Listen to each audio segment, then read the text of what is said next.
സന്നാഹ മത്സരത്തിന് തിരശ്ശീല വീണു.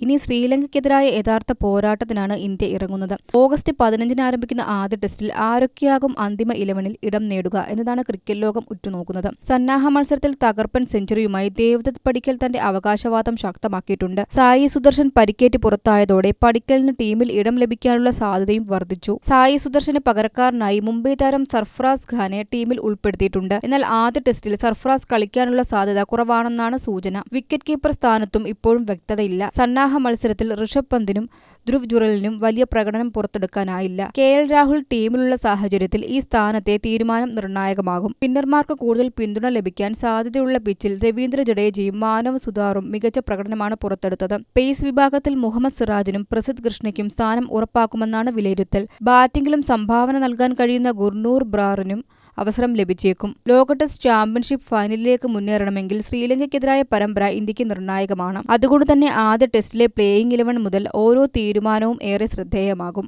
പരിശീലകൻ എന്ന നിലയിൽ ഗൗതം ഗംഭീറിനും ചീഫ് സെലക്ടർ എന്ന നിലയിൽ അജിത് ഗവാർക്കറിനും ഈ പരമ്പര നിർണായകമാണ്.